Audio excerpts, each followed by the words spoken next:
Today we bring you our second episode in a series of what it's like to live with a car as a daily driver. Now, I've been living with this BMW X1 25e for a week, so now is a good time to provide you with an ownership experience. So today's video is what it's like to live with a BMW X1 25e as a daily driver.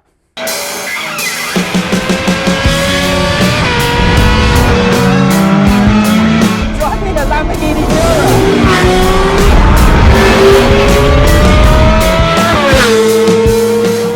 Today's video is presented in partnership with Hampson Auctions, one of the UK's leading classic, performance and supercar auction houses.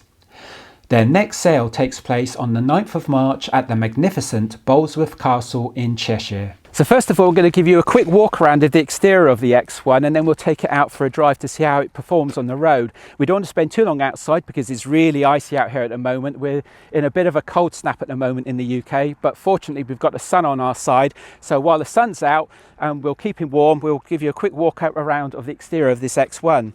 Now, first of all, this X1 is requisite in its usual kidney grille configuration, but again, this is all plastic, none of this is metal, so I'd expect a bit more better build quality from BMW on that aspect.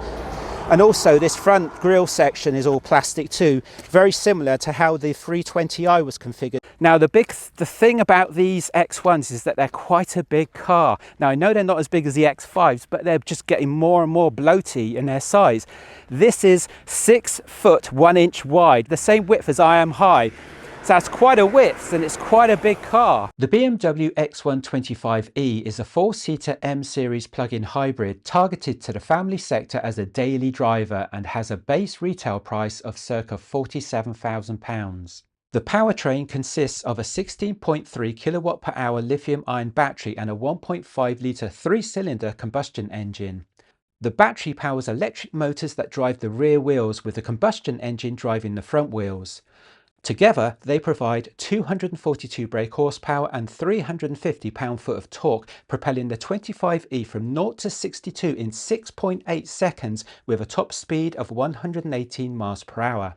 This is impressive performance when realising the 25e weighs in at nearly 2 tonnes. Now, there are some nice configuration aspects on the X1.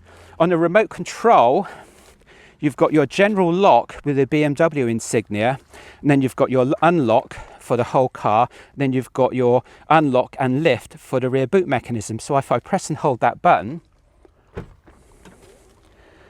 it's got an auto open on the rear boot mechanism. Now that is very nice in how it performs that, and you've got an auto close here on the button too.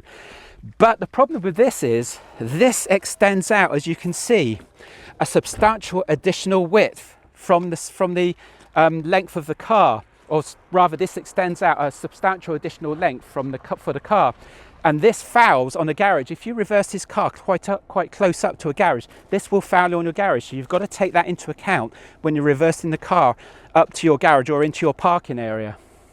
And you can also close it manually and it auto locks, which is pretty cool. Moving to the interior of the car now. The seats are very nice in their configuration. You've got this soft, almost Alcantara configuration or material down the center of the seats, but it isn't Alcantara. And this is leather on the sides with this offset blue stitching, which is very nice. It offsets against this grey car, this grey-black car. I'll talk about the screen layouts and the general ergonomics of the car while we're driving, but it's a nice place to be. You do have, though, this same situation as I had with the 320e. If I just pop my phone in there.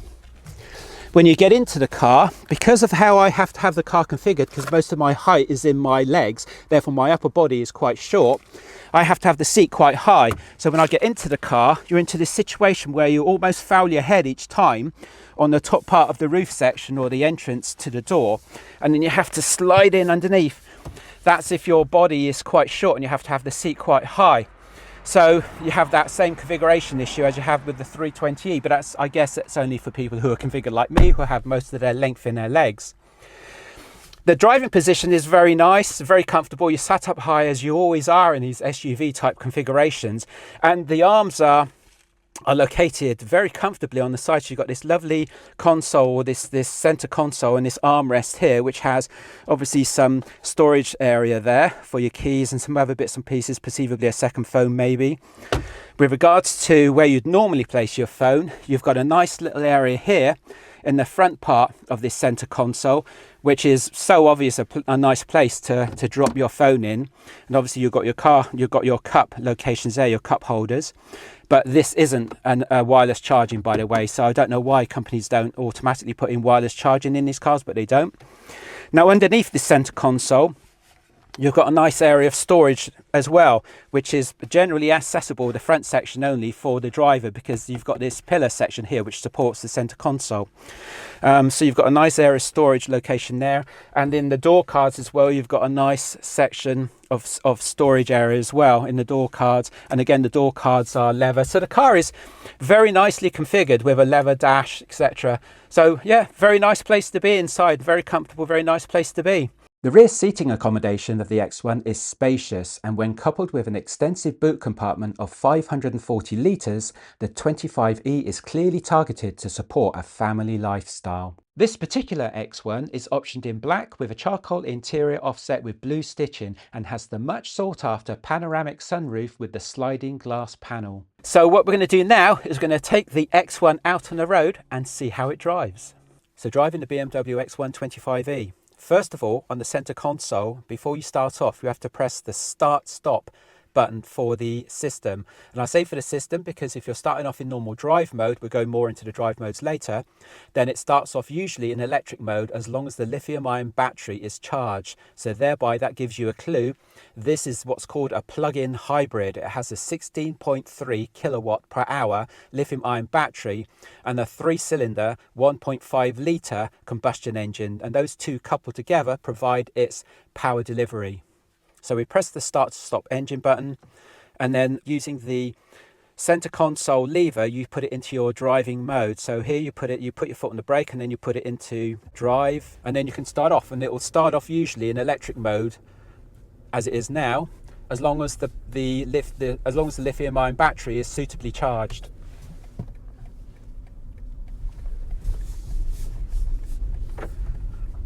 If you're driving the car generally quite easily, quite steadily, and it's in drive mode and the lithium-ion battery is charged, it will stay in electric mode. It's only when you start to push it and trying to request more performance that it will actually kick in the combustion engine. And it is so quiet you cannot hear that combustion engine kick in. You have to really, really listen to hear it, which is impressive. Now, the BMW X1 is perceivably a family car. So what do you need from a family car? You need safety. You need to be able to get from A to B in a comfortable manner. You'd need a good infotainment system with good satellite navigation.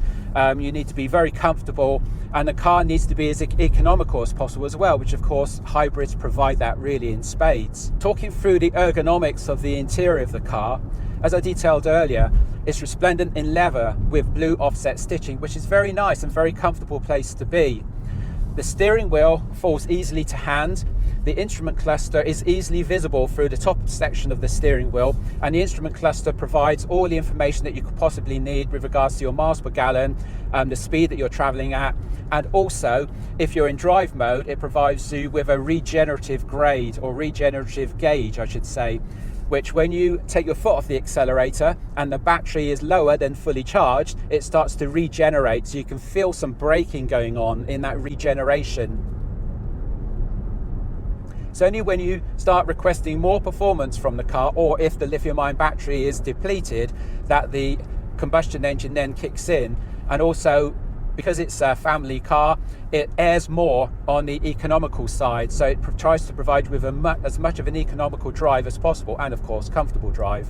The BMW 25e has 3 driving modes, and you can action those driving modes either through this god-awful center touch screen, which I say god-awful, is actually well configured for a touch screen, but it's this situation where a lot of functionality is hidden behind these touchscreen interfaces, and it's dangerous if you want to operate that functionality when you're driving the car. Obviously, it takes your eyes off the road, which is a safety hazard. But An award goes to BMW for adding a lot of the key functionality as buttons to the center console. So you can operate your different driving modes via this tag like micro switch, which changes between your different driving modes. You've also got your different driving profiles, which you can bring up either through the touchscreen interface or with the My Modes button. And so the 3 different driving profiles you have are sport, efficient and personal. Personal being your personal configured mode. If we put it into efficient mode, then efficient makes it as economical as possible. Now, you can't configure when the combustion engine comes on or drops off. It's totally dependent on how depleted the lithium ion battery is, and also how much performance you're requesting from the car, and obviously the drive mode you're in. So to be able to use the hybrid system in a regenerative mode, you have to be in drive mode. If you switch it into sport, profile or sport mode, which we'll get onto in a minute, then it doesn't use that regenerative process because it errs more on the sporty side and prioritizing performance over efficiency. But we're in the most efficient mode now, and as you're driving, you can feel as you ease off or as you coast or as you brake, it uses regeneration to actually recharge that 16.3 kilowatt per hour lithium ion battery. And that lithium ion battery will provide you 52 miles of distance. So it's not great, but that's the sort of allocation you can get without it having to kick in the combustion engine to recharge that battery, as long as that battery is fully charged up. Now, obviously, the regeneration process and how much performance you get out of this 16.3 kilowatt lithium ion battery is dependent on how cold it is as well. So when you're in colder temperatures, lithium ion batteries tend not to work anywhere near as efficiently as if they're warmer. Now, they don't want them to be too hot, but there is an optimum temperature for these battery systems. So in normal driver's mode, in the most efficient mode, with the battery pretty much charged, you've got quite good performance. Now, this car, with its combination of the hybrid 16.3 kilowatt per hour battery and the 1.5 litre combustion engine, will propel this car from 0 to 62 in 6.8 seconds, which is no slouch when considering this weighs 1,900 kilograms, so it's nearly 2 tons. So that's quite performant. It'll also accelerate the car up to a maximum top speed of 118 miles per hour. And this has 242 brake horsepower and 350 pound-foot of torque. Now, obviously that pound-foot of torque, a lot of that comes from having the electric motors. The electric motors are configured to provide power only to the rear wheels, with a combustion engine only configured to provide power to the front wheels. So you've got that delineation in that four-wheel drive system. Now, switching the car into its sport mode on the profile, again, I'll bring up the My Modes because it's a lot easier to use the center console buttons than it is to use the touchscreen interface. If I switch it into sport mode, then what you'll note is that the instrument cluster changes its configuration by removing the regeneration scale. So you're only showing performance, and it changes the color to red to show like it's a bit more performant, a bit more sporty, and you can feel it a lot sharper on the acceleration. You looking to buy a supercar or sports car? We can help you. Rich Reviews makes the luxury car buying process simple and stress-free. Whether you're looking to buy your first supercar or add a car to your collection, our services include expert telephone support calls, pre-purchase inspection and car collection videos. Rich Reviews takes care of all the details so you can just sit back and enjoy a hassle-free purchase process. But don't just take our word for it. Check out some of the testimonials from our customers below.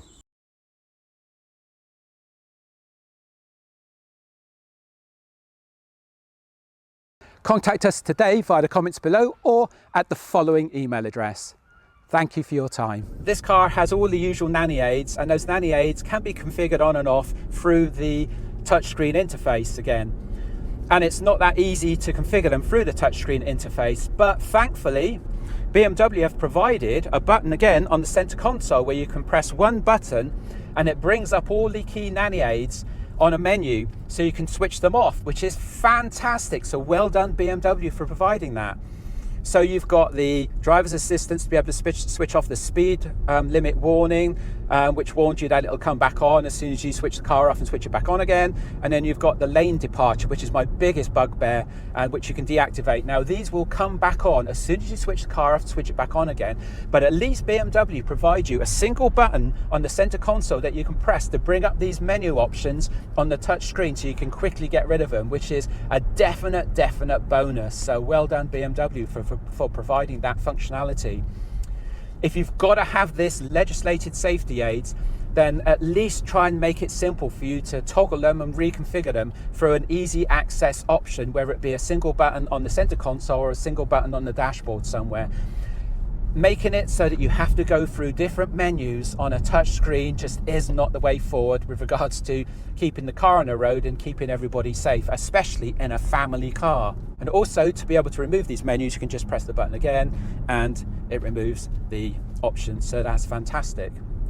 Now we're still driving in sport mode at the moment, and you can definitely feel it's a lot more performance than the efficiency mode. But then you'd expect that because it's not using braking regeneration to be able to charge back up that 16.3 kilowatt battery.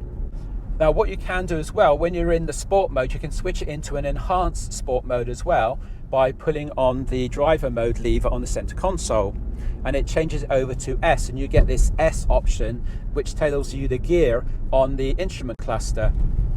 Now you can, from that position, and when you're in drive mode as well, manually change gear, and it then changes the S from sport to manual, so you get the M2 and M1 option, and it then will give you a hint of the gear that you should then move up to if you wanted to, or the gear that it could be moving to. So I'm in M3 at the moment, so it's telling me I could be in M5, so it's still erring, even though I'm in sport mode, it's still erring on the efficiency side to try and get you to be as efficient as possible, because at the end of the day it's a hybrid, and it's one of its key design features is to be as efficient as possible. But most of the time these cars are going to be driven in automatic mode, so I'm just going to switch it back into its driver mode, so as you're back into the sport profile but in driver mode here. I'm just going to now change the driving profile back to the efficient mode, so I can press the button on the center console. You still have to take your eyes away from the screen for a little while, but at least it's not as bad as going through a touchscreen interface. And then selecting the efficient mode on the screen. And then you get back this regenerative gauge on the instrument cluster, and your instrument cluster changes to blue.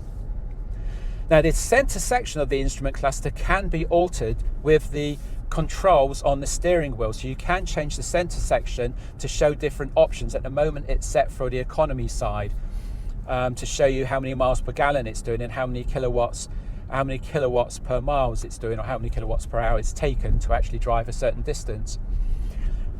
Now the MPG of this car seems a bit confusing, because in some documentation it quotes around 350 miles to the gallon, which is just ludicrous. That can't be right. It seems to be that it's around 129, 150 miles to the gallon, depending on how it's driven, of course.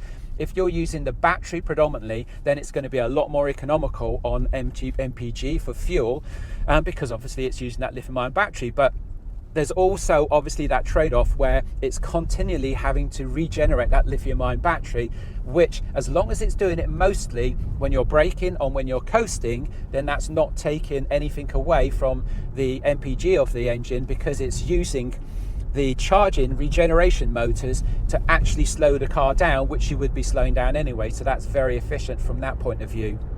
And when you're in drive mode like I am in the most efficient profile, you can also then switch it into a sport version of that drive profile, which I've just done now, and instantly you can feel it a lot more peppy.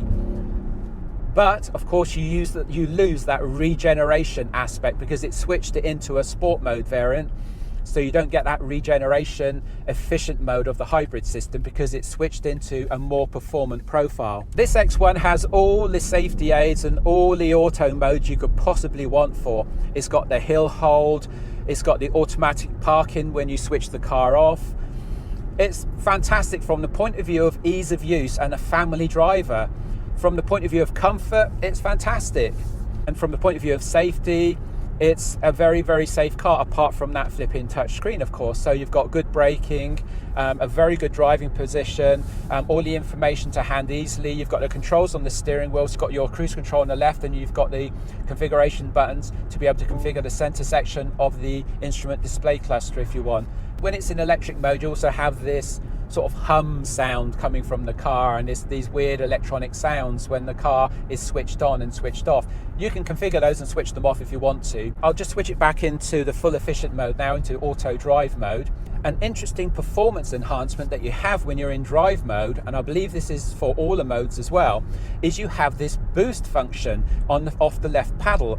If you hold in this left paddle for a period of time, it gives you a 10-second countdown, and that 10-second countdown gives you quite substantial improvement in performance. It gives you a real boost in performance, but that boost will only last, that additional boost will only last for 10 seconds. You can then switch that boost back on again quite quickly if you want to. Now that could be used for additional acceleration when overtaking, etc. So that's quite a nice little enhancement. And I would think that depletes the lithium-ion battery quite a bit.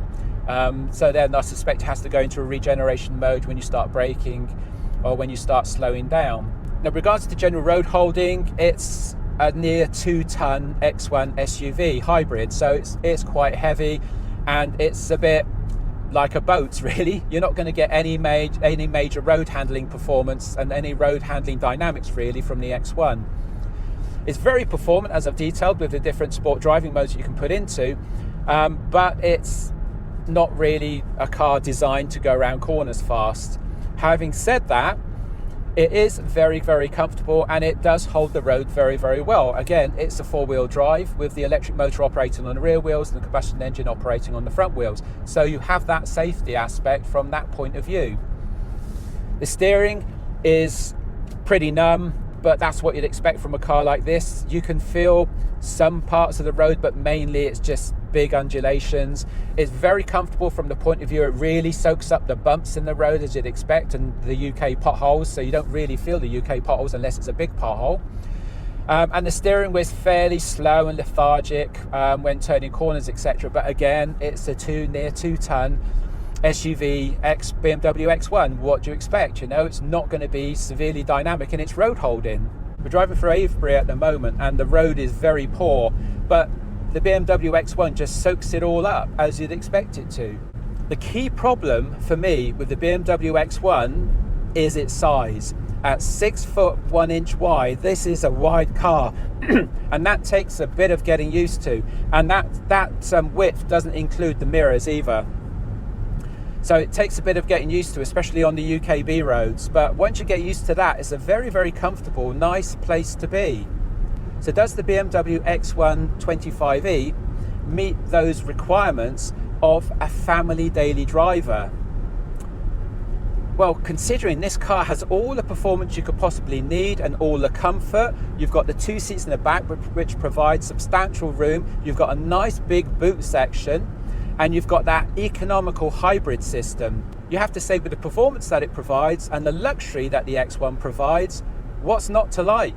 I did not expect to like the BMW X1 25e. I really didn't expect to like it. But I must say that I've really warmed to the 25e. I really like it. It's very comfortable as a daily driver. It's a nice place to be. And especially when you take into account that BMW have duplicated a lot of those essential touchscreen functions as buttons on the center console, then the BMW X1 25e gets a big thumbs up from me. What do you think of the BMW X1? Let me know in the comments below.